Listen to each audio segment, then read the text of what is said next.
Hi, I'm Liam Atkinson, and I drink Samuel Adams Porch Rocker. No, I'm just kidding.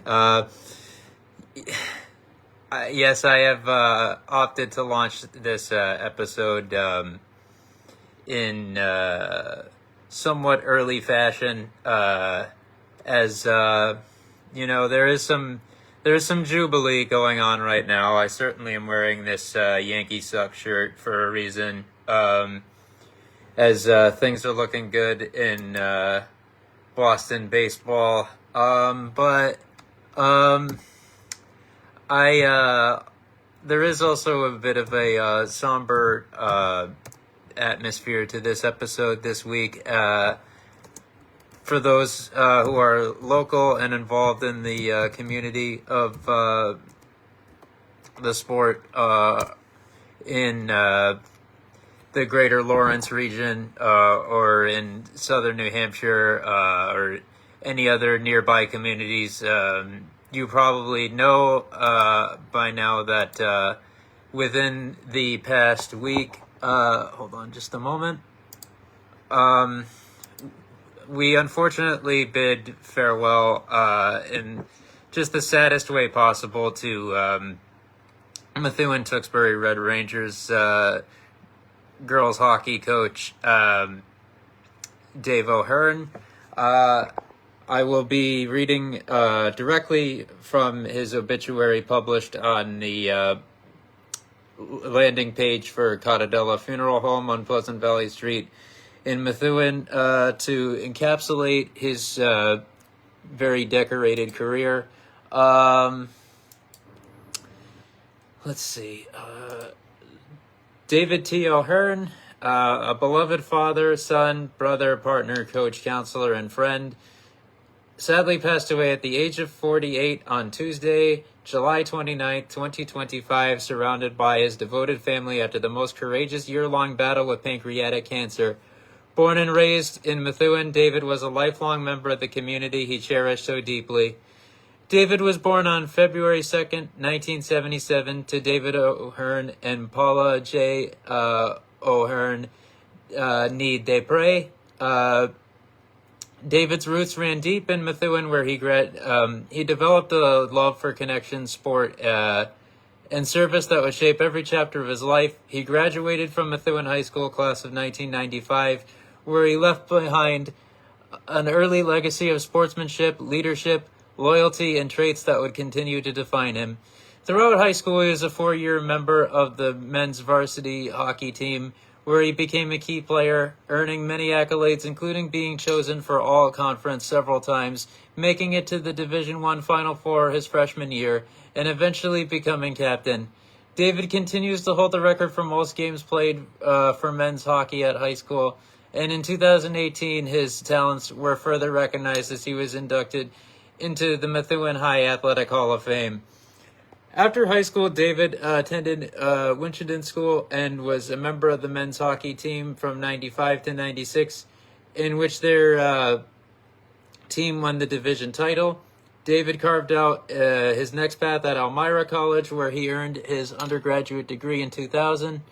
More importantly to David, Elmira is where he played 4 years in competitive collegiate level hockey, becoming a key defenseman in his signature number 4 jersey while representing the Soaring Eagles. He was named assistant captain of his hockey team for 2 consecutive years, a role that highlighted his talents, tenacity, and his ability to inspire those around him. In addition, he played in every single game of his 4-year career and was named an ECAC LL Star in 2000. Later, he earned his master's degree from Cambridge College, equipping him with the tools to guide, support, and uplift countless young people as his guidance counselor. After working several years in Lawrence public schools, David returned to Methuen High in 2017, not just as an alumnus, but as a pillar of his community. As a guidance counselor at Methuen High, he provided more than academic advice. He offered stability, hope, and genuine care to students navigating life's challenges. His calm presence, quick wit, and deep empathy made him a trusted confidant and an irreplaceable fixture in the lives of many. In addition to this job, David had worked at St. Anne's Home for over 20 years as a behavior management counselor and nighttime supervisor, working closely with community youth during their most challenging times. However, it must be said that it was on the ice where David's heart seemed to beat the loudest. David has been a part of the coaching staff of the Methuen-Tewksbury girls varsity hockey team for several years. Additionally, I believe having served as an assistant coach on the boys team at a point in time as well. During the 2018-19 season, while acting as an assistant coach, the team captured the state championship, a crowning achievement that brought pride to the school and joy to David's hockey-obsessed soul. In 2022, he was promoted to head coach, an honor that he so greatly treasured. Despite receiving his diagnosis in 2024, David continued his head coaching duties throughout the 2024-25 season while simultaneously receiving cancer treatment. His coaching abilities remained strong this past season, and under his guidance, he led the Red Rangers to a Final Four Division I appearance just several months ago in March 2025.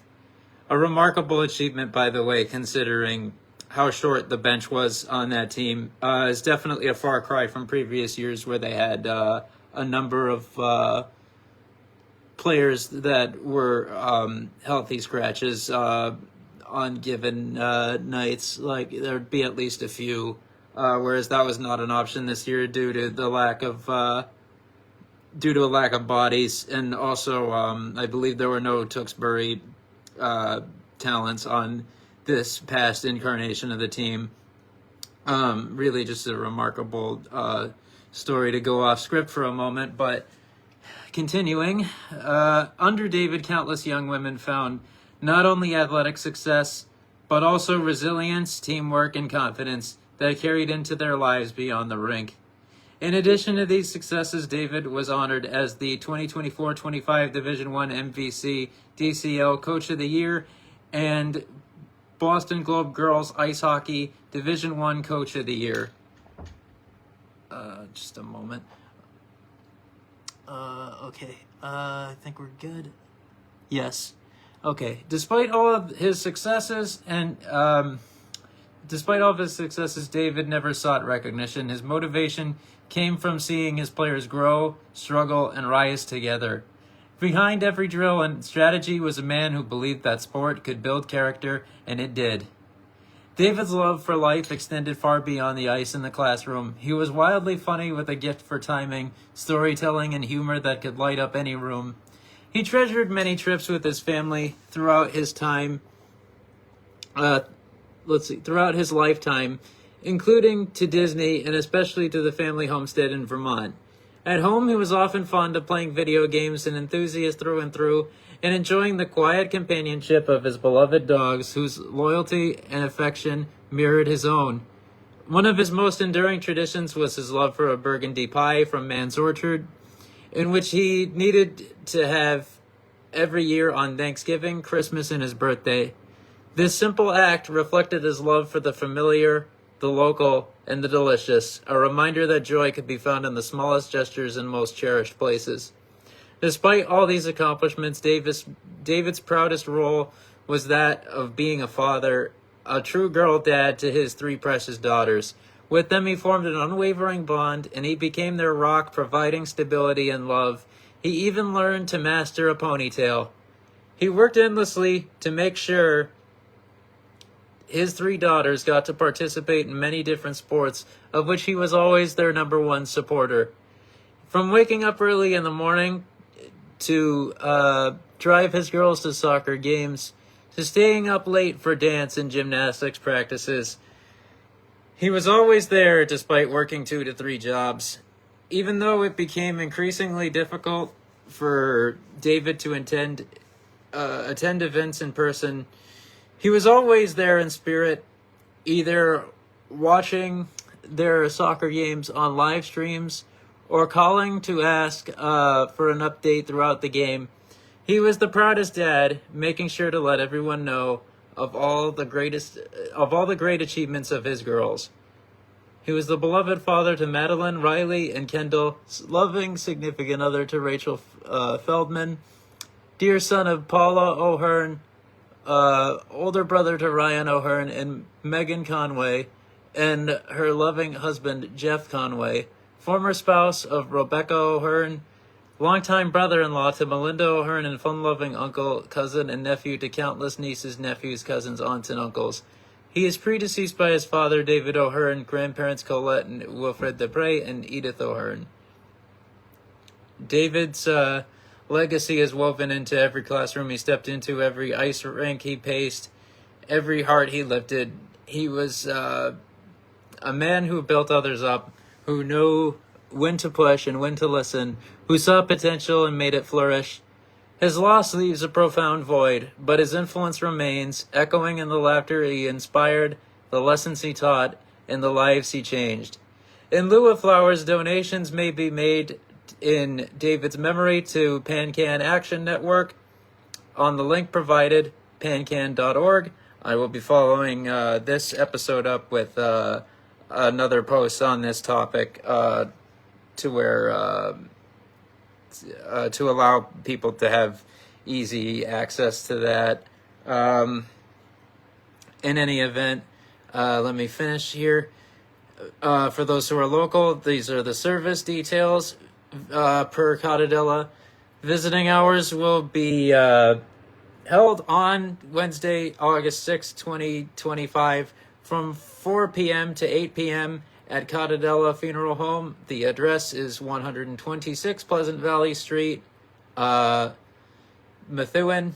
His funeral service will be held the following morning, Thursday, August 7th, 2025, at 11 a.m. in the funeral home chapel.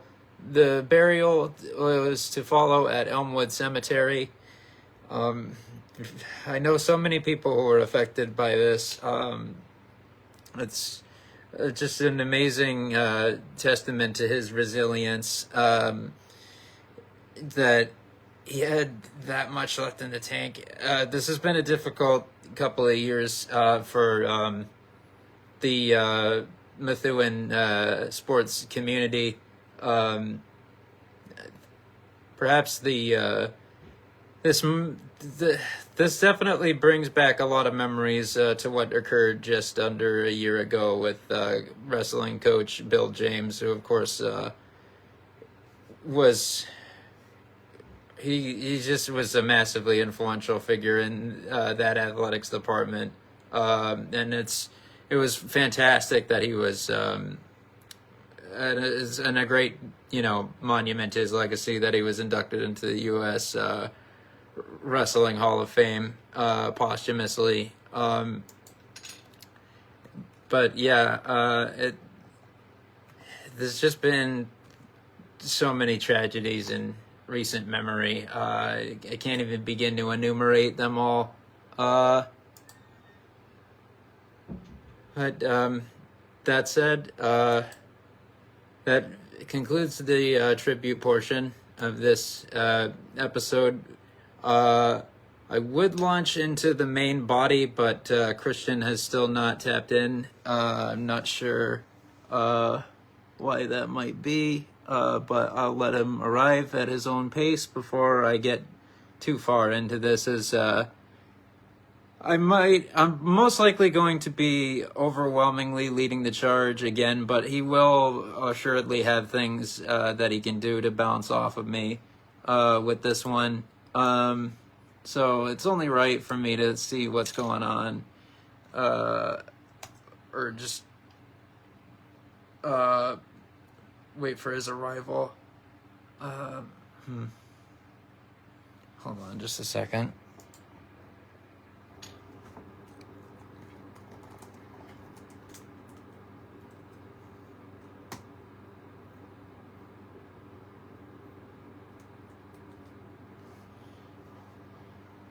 Yeah, I have contacted him to ensure that everything is okay on his end. It's in case an emergency arises that could have postponed things a little bit, if nothing else.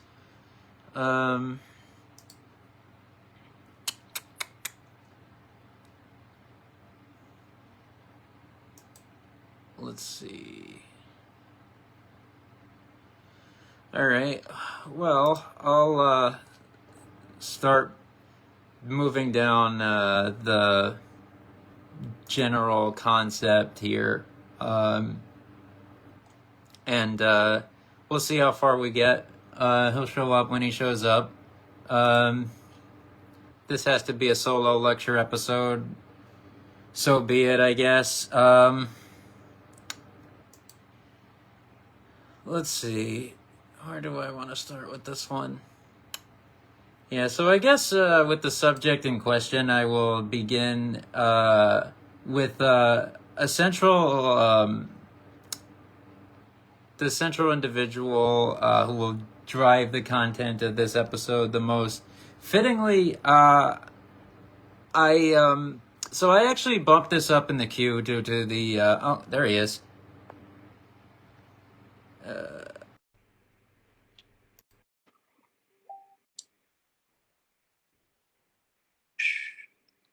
Yeah, you're just adding him to the stream now.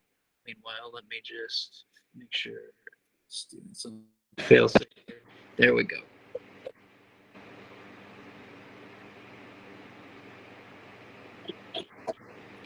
Can hear his audio a little. Just waiting for his video feed to show up, just in case.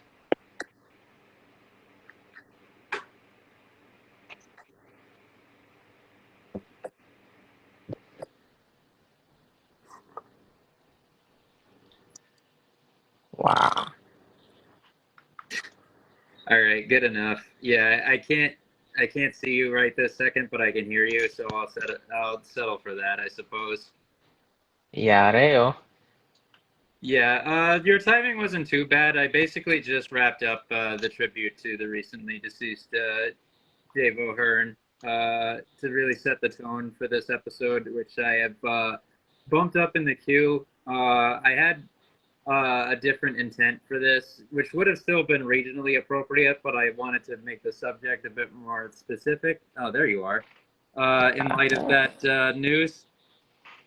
So for this week, we will be reflecting on a little bit of the playing career, but mostly the coaching career of the very colorful and very accomplished Bruce Parker, who, of course, after having cultivated one of the most fascinating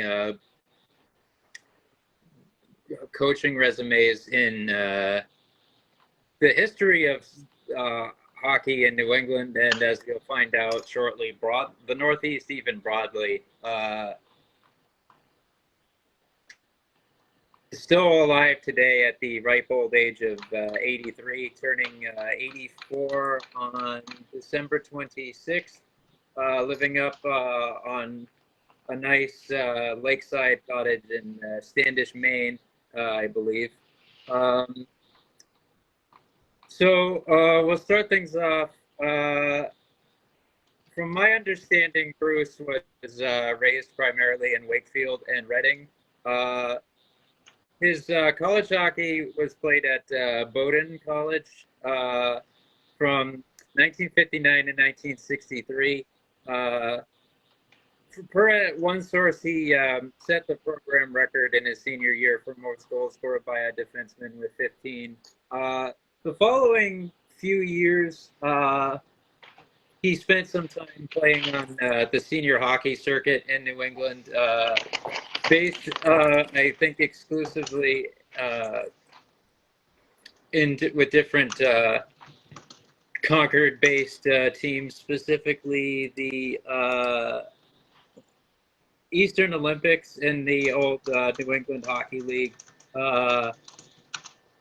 for 4 seasons, and then in the independent senior hockey with the Concord Budmen for 1 year. A little bit later on, I think in sort of a brief for a between seasons during one of his early high school coaching jobs, which actually was the last one before his big time collegiate run, which I will elaborate upon in a moment. There's some interesting history on both ends there. His first coaching gig took place immediately after graduating college. However, yeah, so I think he's played his senior league hockey initially in like the late '60s, early '70s, but he first was an assistant coach at Berlin High School. Subsequently, he became the head coach in 1967. He was the head coach for back-to-back state titles. The New Hampshire Legends of Hockey landing page has a bit more detail on this because they have a whole bio dedicated to him, rightfully as they should. Let's see. Oh, yes, he additionally played 6 years with the Berlin Maroons after graduation, including the AHA national championship seasons of 66 and 66, 67, and 67, 68. Yeah, so there's a bit more detail about his senior men's playing here. He also skated with the Manchester Blackhawks and the aforementioned Concord-based teams. It was as a coach where Parker left his biggest mark. At Berlin High School, which won its first state championship in 1963 after years of playing runner-up to rival Notre Dame, he was on the coaching staff when the Mountaineers won 5 state titles in 6 seasons, including New England championship in that 1966-67 campaign. As head coach his last 2 seasons, he guided the teams to a 34-15-1 record, 2 state championships, and 2 runner-up finishes in the New England tournament. I've heard a bit of lore. I can't verify this for certain, so I'm going to treat this more as an allegation. But one thing I have heard about those Berlin high school teams is that Parker was able to stack them by bringing in ringers from across the border in Quebec, which is a story I've been really meaning to bring onto this pod for a long time. But I knew it was going to be one of those dead of summer episodes that it would be most appropriate to have it in as a precursor for MIAA becoming a more prominent coverage topic beginning this coming season. So there might be a bit of an asterisk next to that, but hey, it was never proven and those titles were never rescinded. So, I guess no one is really the wiser. Next, of course, from Berlin, Parker moved down to Massachusetts, spending 5 years as the head coach at Acton Boxborough High School, winning a Division II state championship during the perfect season of 1973-74 after finishing as runner-up the year before, and 4 more at Methuen High School, which were the first 4 in program history and saw steady growth to respectability. For some elaborate context there, so of course, in the 74-75 campaign, not only were they just getting off the ground, but at that time, town hockey was even fairly new in Methuen, having only just sprung up within the last few years. Plus, it wasn't until a couple of years after Parker's time had come to a close that the on-campus rink that is present now and only exists due to fundraising by local athletics parents, including members of that inaugural team from 74-75. That rink even exists. It was originally going to be a swimming pool, in fact. So it's interesting. As I've pointed out, I believe in previous discussions about the decline of MIAA and as well as the decreasing public accessibility of the sport in the Commonwealth. That rink is kind of a novelty in and of itself due to how few of them are community owned and operated nowadays. And how much of a luxury it is to have that be, something that is not privately owned, as well as something that's located right there within that school building, especially now that it's undergone significant renovations. Shout out to the generation that was there when there were no walls. Anyway, like I believe in their early years, they practiced and I want to say played at the rink of Brooks School, I believe. So that's a little bit of a bus ride. Um, in any event, that first season, they didn't win too many games due to just the fledgling nature of the sport in a community context, uh, as well as the newness of the program. But there were some. And I also feel like I'm going to mention something here. The last game of the season was actually played against was meant to be played against a program that will be relevant momentarily again in Parker's narrative in the form of Bourne High School, of course, down in the southern part of the state. But due to, I think, a heat wave or something along those lines, their power got busted, so the game got canceled outright with no postponement, which was a shame for the third string goaltender, who was someone that we personally know, who I will not name because I don't want to embarrass him on this public platform. He was supposed to get like his fifth appearance of the season in that game, amongst the few that he did get. Which of course did not end up happening due to that cancellation. So from my understanding, their de facto locker room, which I believe was on the grounds of what is Nicholson Stadium now, in one of those like hut type buildings, they just had breakfast there together and then went their, like all the guys on the team, and then just went their separate ways. It's also worth mentioning that their first opponent, albeit not in a competitive context, but in an inter-squad scrimmage, was Greater Lawrence Technical School, back when they still had a hockey program. Their head coach, of course, was Joe Robillard, who himself, about 2.5 decades later, a little less when you consider the start of his tenure, one of the best coaches that they've had in any sport, really. Methuen High, that is. He would take upon that role in the 90s, headed into the new millennium. Just another guy with a very decorated playing and coaching career that they were lucky to have. But in any event, there was some early promise even on that inaugural squad. Because there was a player on that team who was who the following year was literally the final cut from the University of Maine's training camp, which is definitely a solid representation of how MIAA was definitely a viable feeder to NCAA D1 at one point.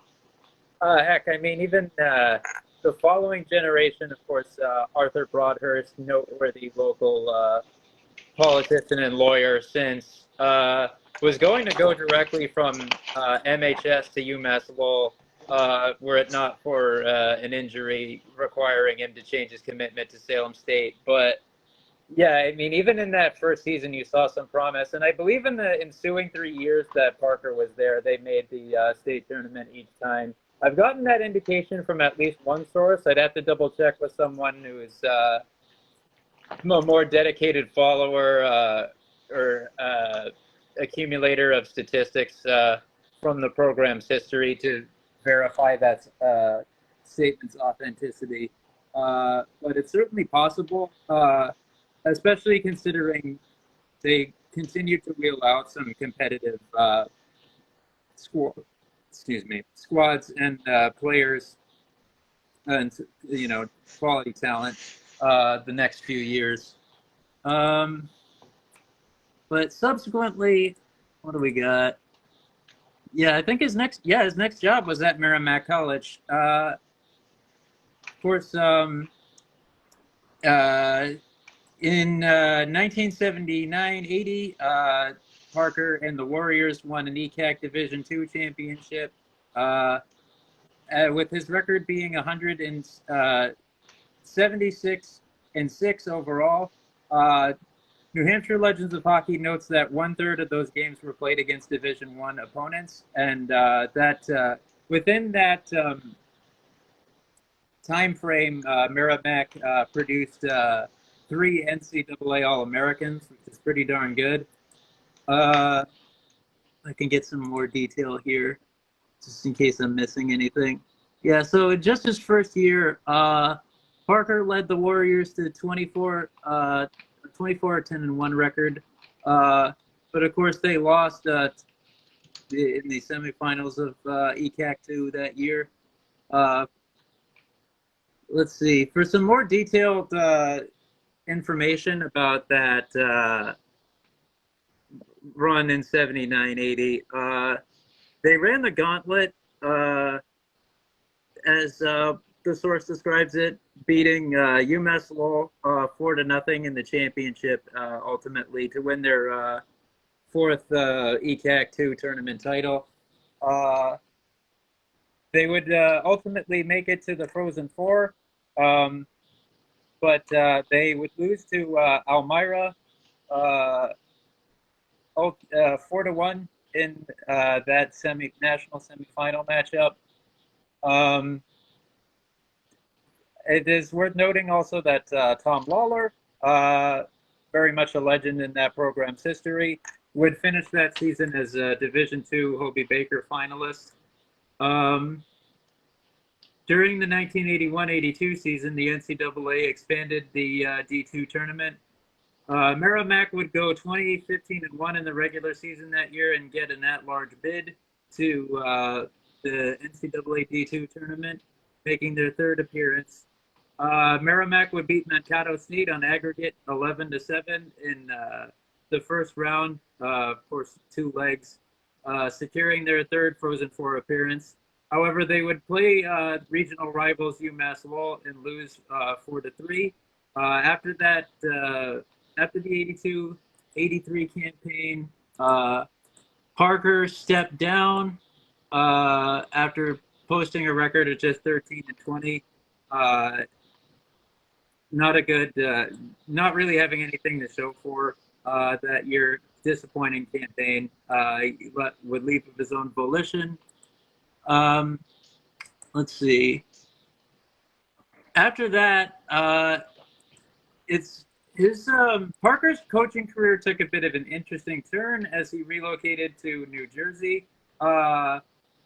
With Montclair High School, he would win back-to-back state championships in 1987-88 and 1988-89. For some more detailed history, the New Jersey High School Ice Hockey Hall of Fame is actually quite useful, having a considerable amount of detail. They point out that initially, so this was a big move for him because not only was he the head coach of hockey at Merrimack, but he was also the director of their athletics department outright. Parker came to Montclair High School as a teacher of mathematics and a coach of football, hockey, and baseball. In his next 6 years, his National A Mounties won 2 league titles, won 6 sportsmanship banners, qualified for the state tournament 6 times, and won back-to-back titles in 87 and 88. Parker returned to Montclair High School as a teacher of advanced placement calculus and a coach of tennis, hockey, and baseball in September of 1999. In his second stint with the Mounties, all 8 of his squads qualified for the state tournament. He coached 3 seasons at Seton Hall Prep before retiring to his lakeside cottage in Maine. During his times in New Jersey, Bruce refereed high school and college hockey and coached annually in several summer hockey clinics. Recently, Parker was inducted into the New Hampshire Legends of Hockey Hall of Fame. Yeah, so that induction for NJ was 2016. Sorry, I couldn't. No, I Those don't are blame you at all, man. Is that kind of what happened yesterday? Anyway, We don't know much about Jim. We just know that he's French. No context will be provided further. Uh, with the NH Legends of Hockey induction having occurred in 2014. My God. Anyway, let's see. Parker has, yeah, let's see. So with regards to his career shifting back to Massachusetts for some time, Bruce additionally coached at the aforementioned Bourne High School as well as Framingham, where he guided both teams to the state tournament in all 10 seasons. At Bourne, they won Eastern Mass Division III championship in 1989-90, the Division I state championship at Framingham in 1991-92. Man, they really did not proofread this.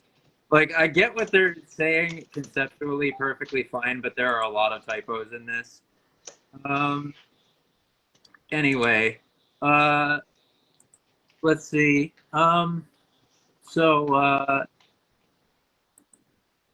The final chapter of his coaching career. So his second stint at Montclair was lasted from 1990 to 2007. He was inactive from coaching for 3 years, as noted on his Elite Prospects team staff profile. However, he finished his career in coaching at Seton Hall Prep, as mentioned before. And not only that, but all of his New Jersey teams qualified for the state tournament each year behind the bench. And of course, I do love the dedication and just how these sites love to document the many different hats that he wore. Is the final line in the New Hampshire Legends of Hockey page is he has retired from teaching AP calculus, directing athletics, and from coaching a variety of sports. Like, you know, it really is. He is one of those guys where, honestly, like, if even like a tenth of this stuff were true about him, along with all the other things I've heard through word of mouth about him over the years, that's just a fucking remarkable biography. Like I really gotta tip my cap to him. I'm hoping to have a personal conversation with him at some point in the near future, where that's still a possibility, because he is pretty sharp by all accounts. Even still, I think even maybe still golfing, and also is a guy who is very willing to espouse his opinions without any concern of how that might affect people's perception of him, just to put it one way, I guess. I'll elaborate more on that behind closed doors. But yeah, that concludes that block. Really, just there. Let me see. Actually, though, there's one more source that I had to see if I can pull up any more nuggets that I did not mention. Yeah, let's see. As the top assistant his first 4 years, initially with former BU goaltender Dick Bradley, Legends Hall of Fame, Parker was responsible for coaching the forwards and defensemen. I know. the segue from one to the other is just not what I expected tonight. Yeah, It's beautiful, really poetic, remarkable. 10 out of 10. Yeah.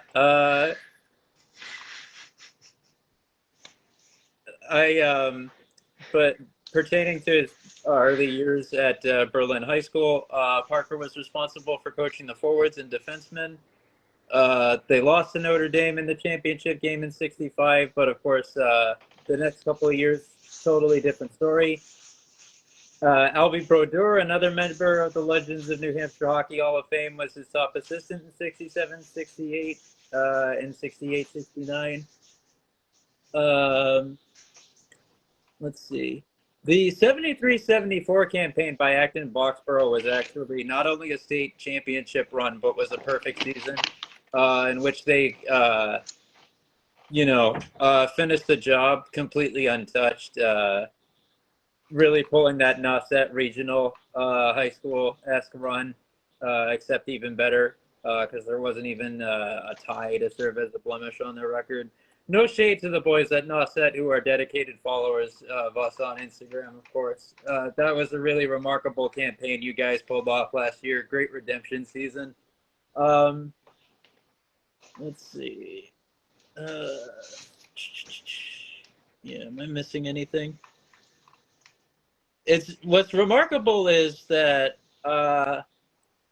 when he was at Bowdoin, he actually didn't. He had only played on ponds and other environments prior to that. Per the Berlin Sun, who I have pulled up now to relay this last bit of info. That was his time at Bowdoin College. That was his first organized hockey he ever played effectively. They, of course, note his record for goals that he posted in his senior year. Not to mention,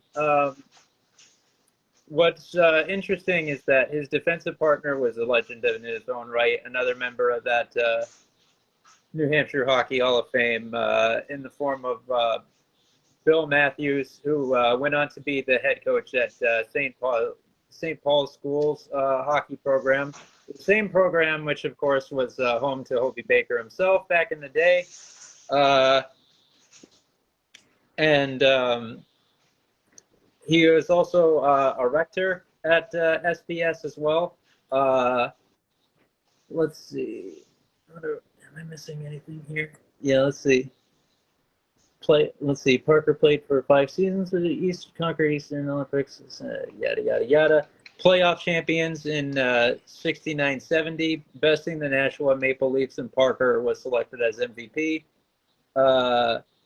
Yes, I didn't realize that last individual accolade. Like, it's really remarkable. This dude got a late start in playing this sport in a structured context, and which, like, even with development being a much more advanced thing now than it was half a century ago plus at this point.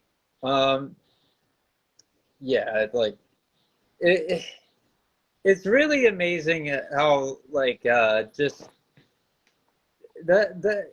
of course you see a lot of these sort of non-traditional dev paths spring up in these old stories, but that one is one that's even remarkable, even adjusting for era.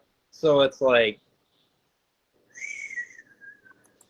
yeah, I really gotta just really, what a remarkable this career this dude had from beginning to end. Like, I don't know. It's just, and then, I hope that someone has stitched enough information together on this to write an authoritative Bruce Parker biography, because I'm sure it's going to be a good read.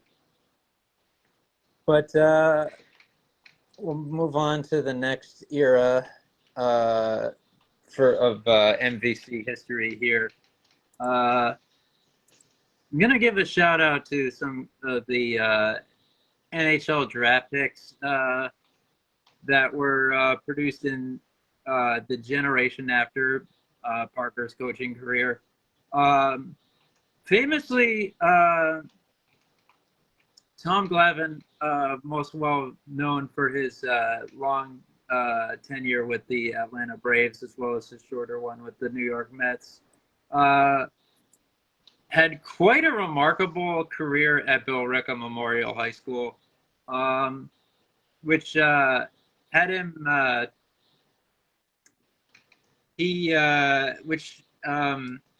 of course, had him drafted 69th overall by the Los Angeles Kings in 1984.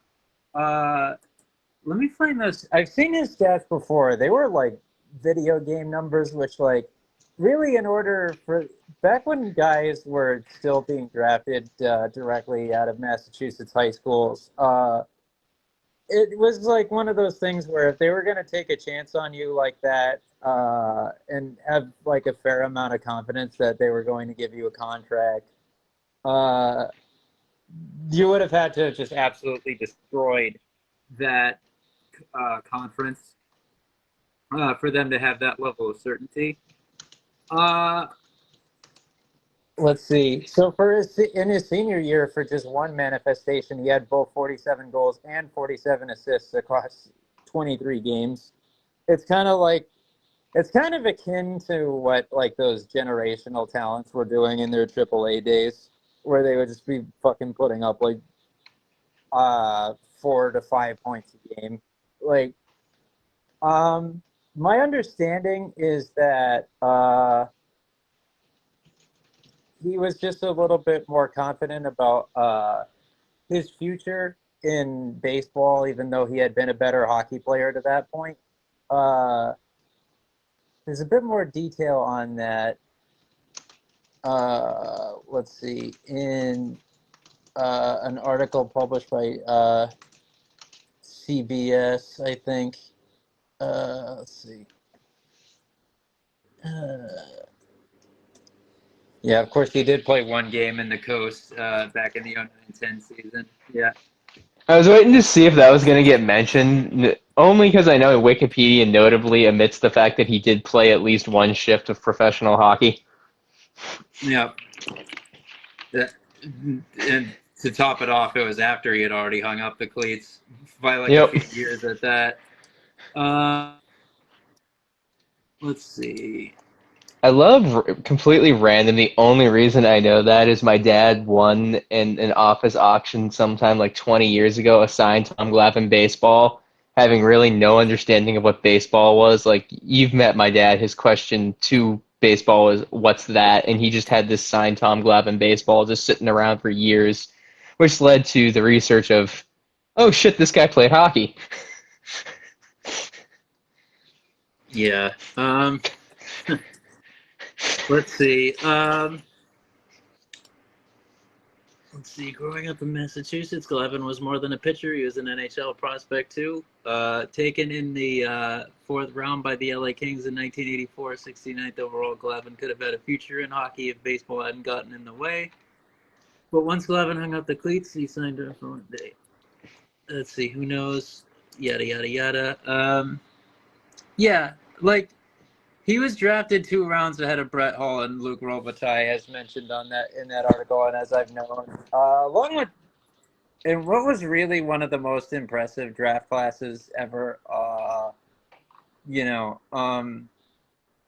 were those two, of course, are in the Hall of Fame, but I think there might have even been. I'm gonna take a look at some of the guys taken in the immediate aftermath. See if there's anyone else who really jumps out that he was taken ahead of. Jack Capuano, Mike Murray, Kjell Samuelson. He had a pretty good career. Yeah, I don't know. Oh yeah, Jim Vesey was pretty all right. I guess I guess more as a collegiate player, but like I mean, he had a decent dev trajectory after that.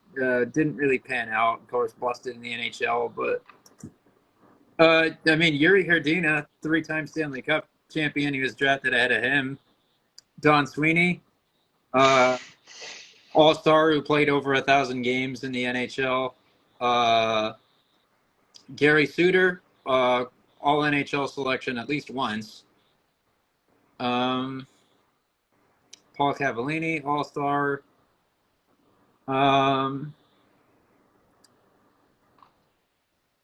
Yeah, I mean that's pretty good company. I seem to remember he said he just had more belief, partially due to his size and the growth capabilities that he had.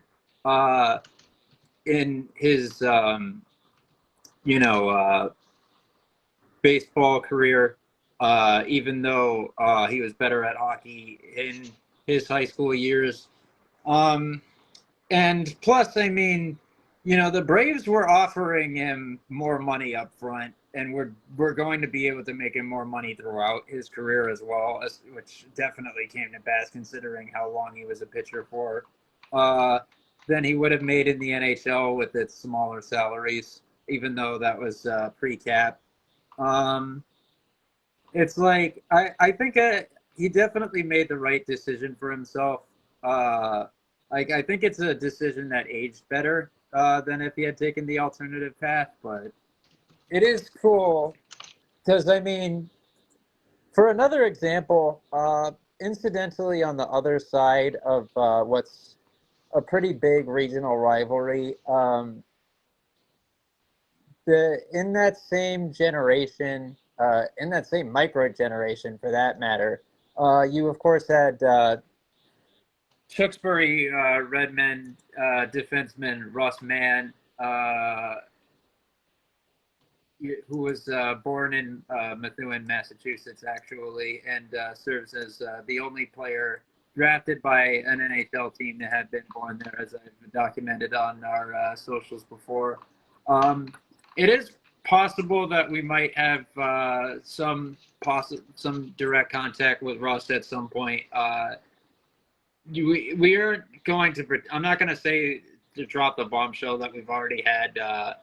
We've already dropped the feeler out there. It's just something that is on the table for us that we might pull the trigger on that to really get some good content out. It's just a matter of when the timing is right on our end to initiate some sort of conversation, but we do want to. He, of course, was born on July 8th, 1967. Then it was, we'll cite Jamie Pody's work here. Let's see. Hold on.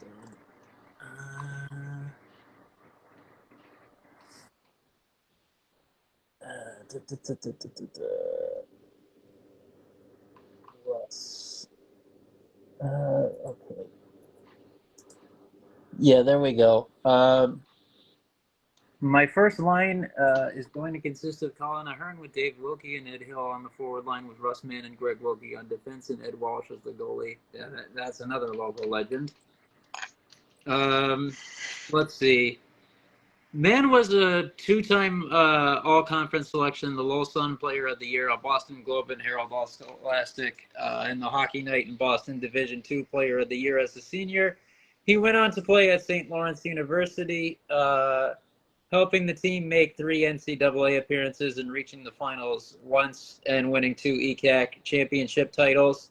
Of course, it was after his freshman year that he was drafted by the Los Angeles Kings at in round 11 at 212 overall.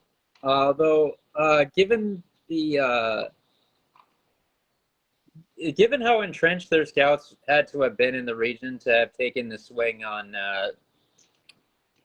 Glavin that they did, they had to have done some pre-scouting on Mann as well to have some confidence in that selection, even though, of course, you're kind of taking shots just, without really any expectations at that stage in the draft. But still pretty interesting for sure to think that, 2 of those guys from that rivalry in the MVC were guys that they had their sights on enough to spent a draft pick on.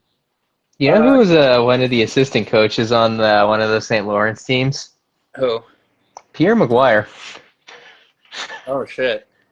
Which is, like, obviously I'm following along doing some research to put this together. I just saw that in my scroll of, like, that's a strange name to see there.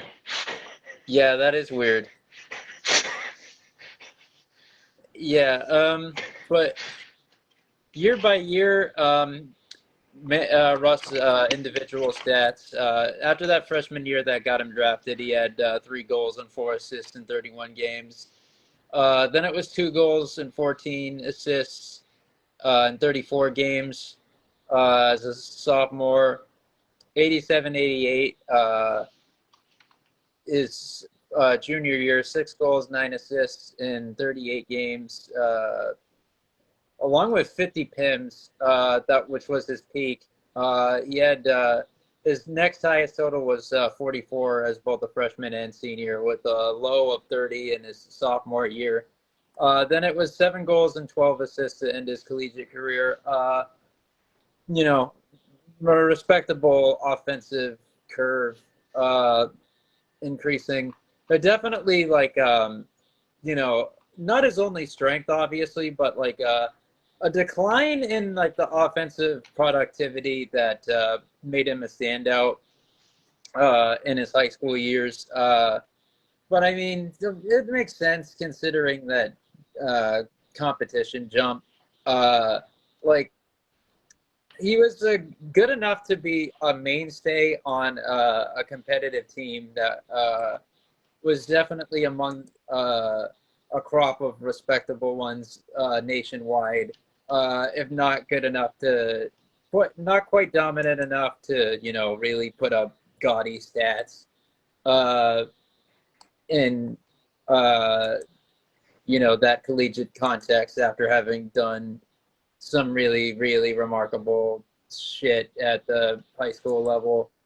But I mean, really, like another great entry in the canon for, you know, uh, players from this region for sure. Definitely, like, you're not really seeing, you're not going to see anything like that again, regardless of where it's coming from.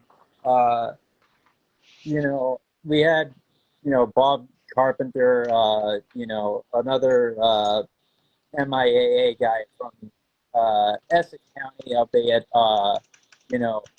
more in the coastal region. Having been drafted directly from St. John's and then having a really damn good NHL career. Let me look at his stats again if this page wants to load. Let's see. I think I discussed this not too long ago anyway, but yeah, I mean, it's at St. John's Prep between,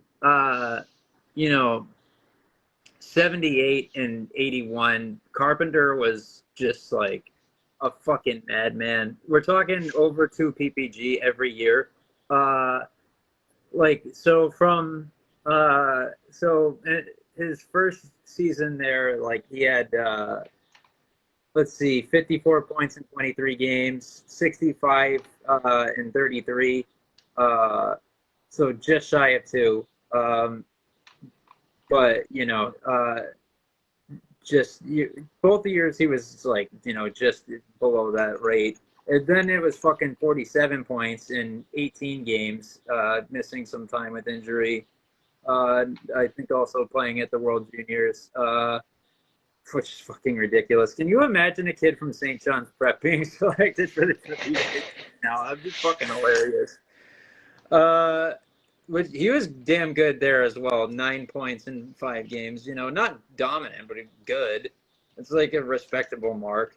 But like, I think he goes right from there. Like, he gets drafted 3rd overall in 1981 by the Caps, and then immediately after, he's playing for them full time in the NHL. In 81, 82, he has fucking 32 goals and 35 assists in 80 games. Then he has like an over 1,000 games career, 1,178 to be exact, with 728 points to his name. He wins the cup in '95 with New Jersey. Like, that stuff is just gone now. It's not happening. As I've said before, like, we got to treasure Colin Blackwell for as long as he has a presence on an NHL roster. Because as another St. John's Prep alumnus, he's going to be the last guy from MIAA to be drafted directly into the NHL. Like, few of them at this point, like, it was interesting just seeing Owen Fowler. We even only spent like a couple of seasons at Central Catholic to even have had a presence on a Hockey East or any NCAA D1 roster like in recent times. Uh, so it's like, you know, I get that it's not the main intent. I think their director said that, you know, the intent is to cultivate student athletes into being good citizens, not to make them uh, ready for, you know, professional or even college hockey. But like, you know, these past breakthroughs are something you have to treasure the memory of.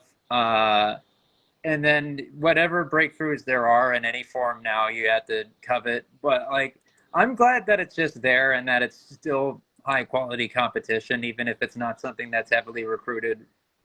Which is why I'm giving, and I want people to remember that it's still there, which is why it's going to have so much shine this coming year for sure, and so much coverage from us.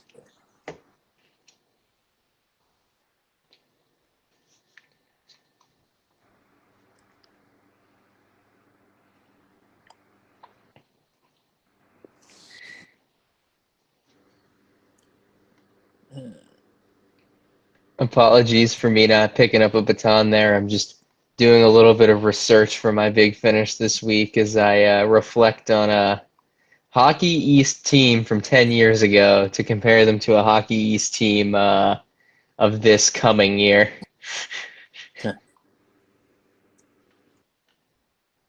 I love looking at this particular roster, who I will mention in several minutes, or even now, since they're not particularly pertinent.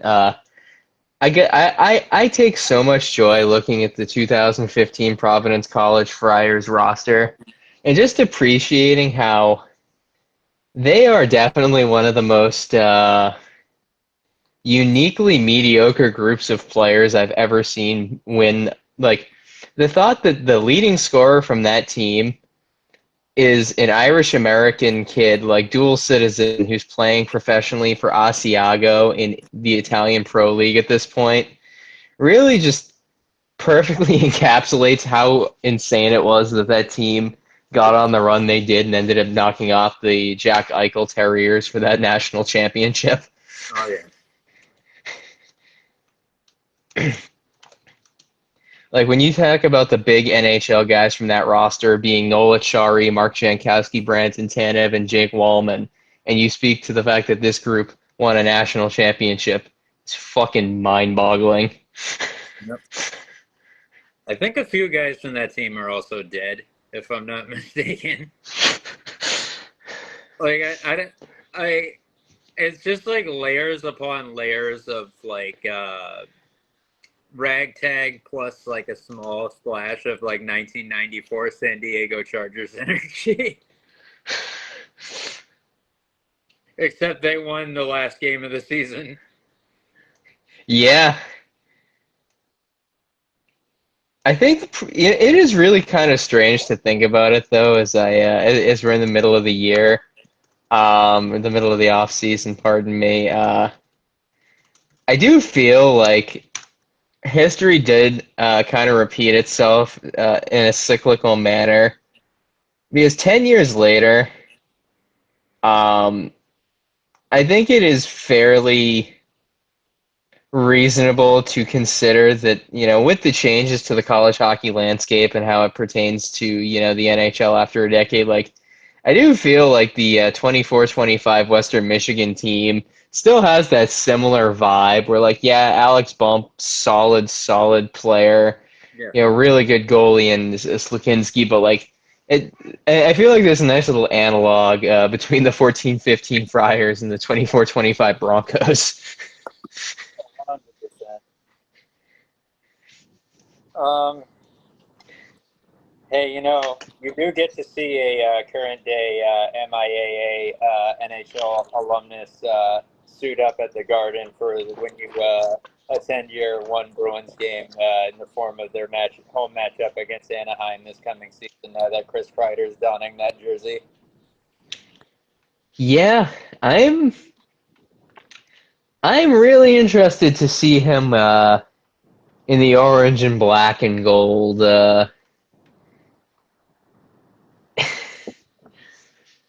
It's one of those things where the recent connections between this general geographic region and the Anaheim org is getting a little strange with like Kreider being a Duck, Chris Sparr being the coach of um,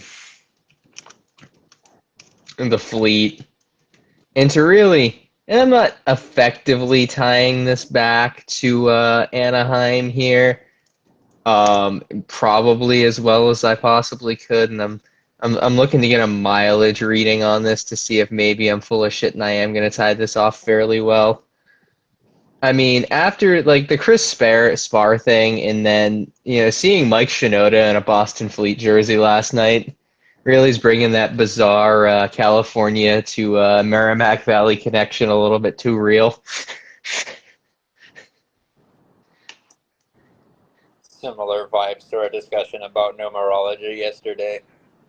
Yeah, Mike Shinoda, like when you think about his age and his ethnic background, like as a prominent Asian American who apparently has some awareness of hockey and grew up 60 miles west of Anaheim, and the influence of Paul Kariya, like there's enough circumstantial plot points to connect some dots there.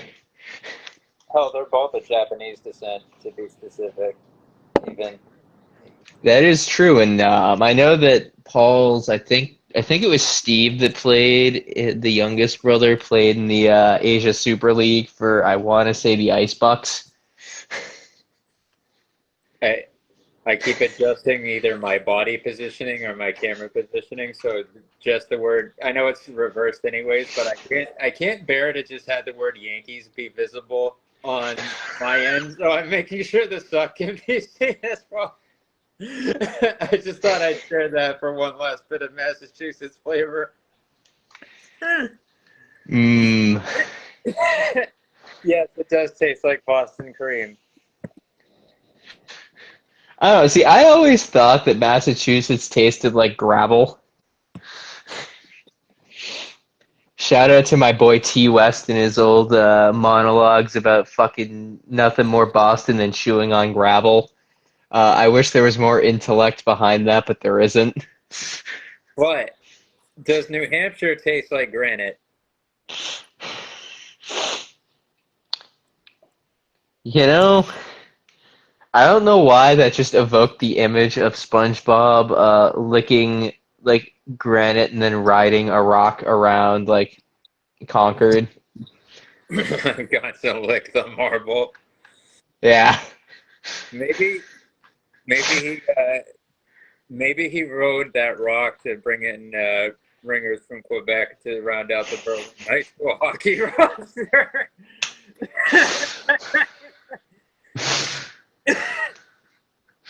Next time on Powerpuff Girls. Sorry, the Tom Kenny. I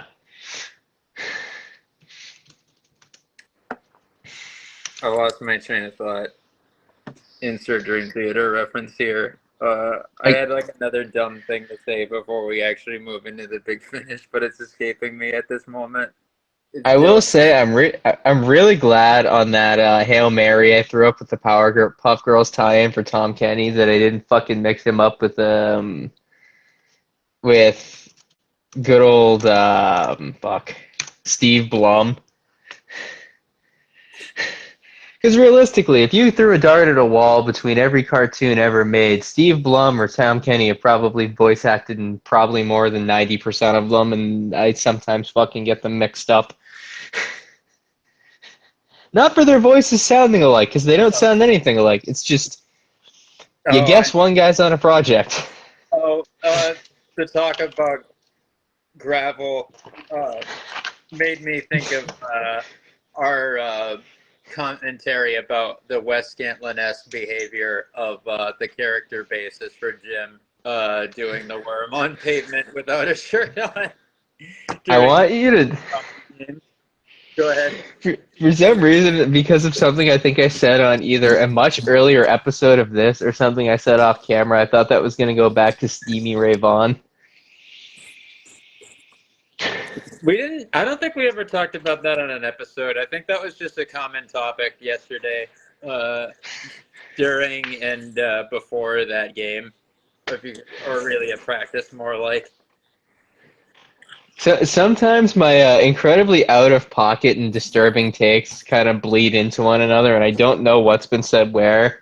And if it's as fucked up as the one that I'm thinking about, the legend SRV, I'm really hoping I never actually said that on this podcast and just said that after an episode. And on that note, we will shift formally into our big finish now, since we've really we're we're finishing in a very clunky manner, type in a way akin to a song, not knowing what it should do with its outro, when it should just fade out instead. Um, Inspired by nothing in particular. Let's see. Yeah, so for me this week, we have reached the dead end, uh, of we, we've been in the dead season for a while, and it doesn't help that this was never going to be an interesting off season to begin with, to the point where someone asked me a question about this, in which I was like, I don't really have an opinion because it's been so dull on the NHL end that I've actually been more curious about NCAA commitments. Of course, the most recent notable one of which was Roger McLean, most likely committing to Providence College, to bring things full circle. But someone asked me what particularly our boy Justin McElhenney, asked me what I think is going to happen or should happen with Jack Roslovic. And like, I think, as like much of like Toronto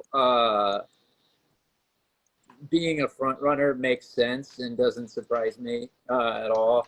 I do see the arguments that people have made for Vancouver and like their, positional depth down the middle being practically non-existent at this point. Obviously, they still have something very good going at the top end, and as well as the inducer of the drama there no longer being employed by their franchise. And it's hilarious how much we know about the extent of things, and how we know that specifically because Jim Rutherford is a yapper. But I think that I would really be pleased for Vancouver to do that, and to pull the trigger on that. I think it would be a good thing for them as a team, sort of shuffling its identity around at this stage, to have a piece to move them in the right direction and address that positional need. And plus, I am kind of imploring for that to happen, to keep them away from an Eastern Conference team, and especially to get him out of the Metropolitan Division. Because if I will not be happy if he, say, for instance, shifts from Carolina to let's say New Jersey, for instance. I would not be pleased with that. So I hope that Rutherford and Alvin are, I hope that they have him in their sights as a good depth option for their forward group. I think it would be a good add, and it would certainly do me plenty of favors. I really just wanted to click on two things this week. You can tell us the off season. To really come full circle on the Providence College thing. Super excited to see McLean playing there. Really hope that he isn't as much of a letdown for them as the Trevor Connolly experiment was last year. To be fair, Connolly dealt with injuries all year and never really seemed comfortable. But I think it was pretty disappointing for the Friars to have a top prospect out there this past year who just wasn't able to, be his best self and fill seats. So really, hopefully, McQueen can give the good people of Rhode Island a show this year.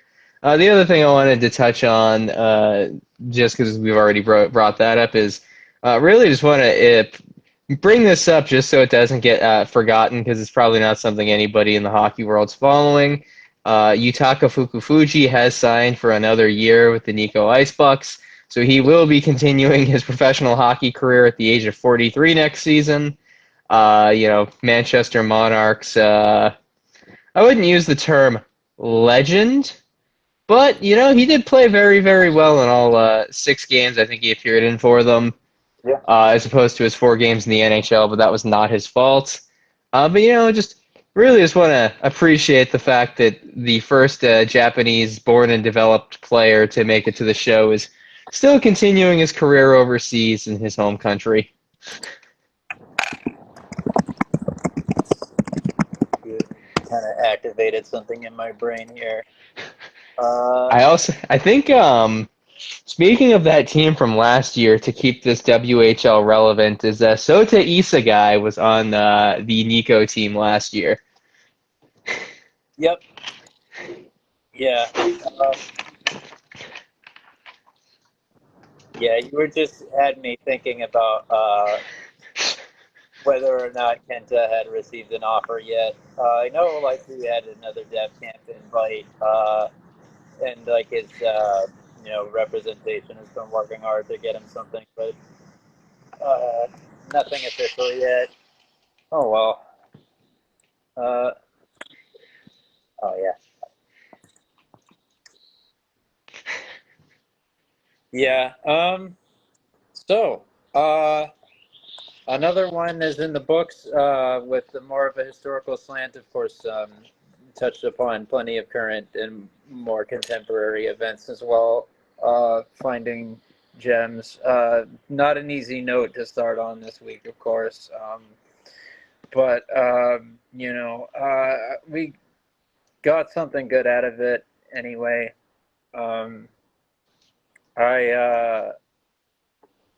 I look forward to the next talking point, which, of course, that'll be the focus of the next episode. It will kind of expand upon some things that were touched upon this week, and would have even been the topic of this episode, of course, if it weren't for the tragedy that struck the local community in recent times, just 5 days ago.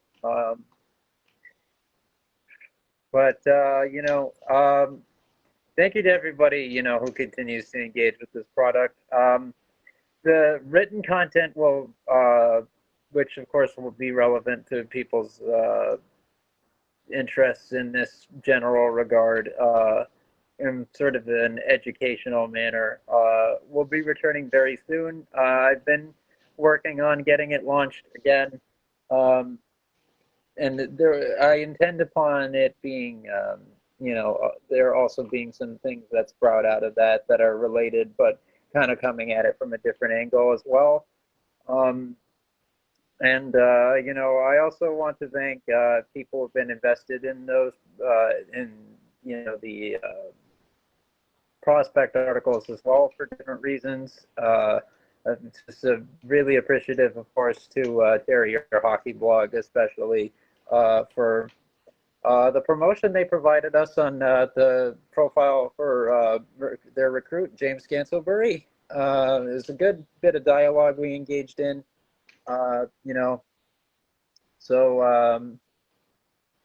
thank you, of course, to everybody who is supporting us in that manner or however they do it. And, of course, thank you to everyone who tuned in. Thank you to everyone who's continuing to check us out on Spotify and YouTube. Me and this dude and my single emo bang that I was recently given. We'll see you again next Sunday. Take care, everybody. Have a great night.